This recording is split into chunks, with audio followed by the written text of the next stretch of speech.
दिल्ली में लगातार प्रदूषण खतरनाक होता जा रहा है और अब ये धीरे धीरे लोगों को बीमार कर रहा है, खासकर उन लोगों को जो अक्सर अपने घरों से काम के सिलसिले में बाहर रहते हैं या फिर जो रोज सुबह सवेरे सेहत बनाने के लिए टहलने जाते हैं।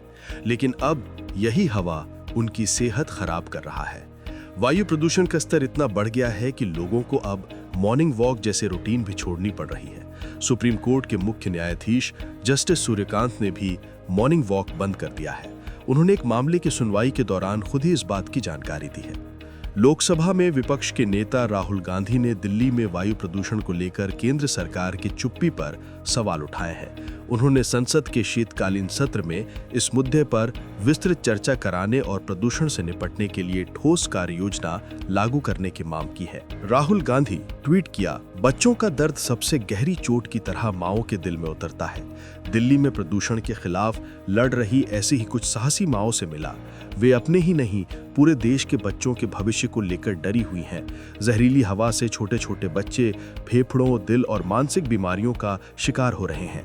लेकिन इतनी भयावह राष्ट्रीय आपदा के बीच भी मोदी सरकार हाथ पर हाथ धरे बैठी है और समय तेजी से हमारे हाथों से फिसल रहा है। भारत को तुरंत इस पर गंभीर चर्चा और निर्णायक कार्रवाई चाहिए ताकि हमारे बच्चे साफ हवा तक के लिए संघर्ष ना करें, बल्कि एक ऐसे भारत में बड़े हों जो उन्हें सेहत, सुरक्षा और उभरने का पूरा आसमान दे सके। दिल्ली में शुक्रवार सुबह AQI बेहद खराब श्रेणी में दर्ज किया गया। इससे पहले गुरुवार को दिल्ली का AQI 377 दर्ज किया गया था। फरीदाबाद में ये 203, गाजियाबाद में 358, ग्रेटर नोएडा में 381, गुरुग्राम में 317 और नोएडा में 391 रहा। दिल्ली और इसके आसपास के लगभग सभी शहरों में प्रदूषण बढ़ा है। स्मॉग भी वापस लौटता दिख रहा है। लोगों का जहरीली हवा में सांस लेना दूभर हो गया है।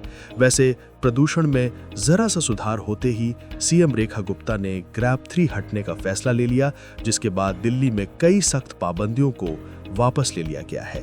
सबसे पहले दफ्तरों में 50% वर्क फ्रॉम होम की व्यवस्था की गई थी, उसे खत्म कर दिया गया था। अब सभी वर्कर्स नॉर्मल तरीके से ऑफिस जा सकेंगे। इसके अलावा BS1 से BS3 पेट्रोल व्हीकल्स और BS1 से BS4 डीजल 4 व्हील वाले व्हीकल्स पर लगी रोक भी हटा दी गई है। इन वाहनों को अब दिल्ली और NCR के सड़कों पर चलने की अनुमति मिल गई है। साथ ही स्कूलों में चल रहा हाइब्रिड मोड भी बंद कर दिया गया है और अब बच्चों की कक्षाएं पहले की तरह सामान्य तरीके से होंगी।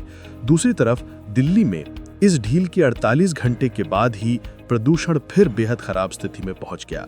शुक्रवार को प्रदूषण के हॉटस्पॉट इलाकों में तेज उछाल देखा गया, जहां कई स्टेशन गंभीर श्रेणी में फिसल गए। इसमें आनंद विहार में 411, बवाना में 414, चांदनी चौक में 407, नरेला में 407, GNL स्टेडियम में 401, बुरारी में 402 और आया नगर में 402 AQI दर्ज किया गया।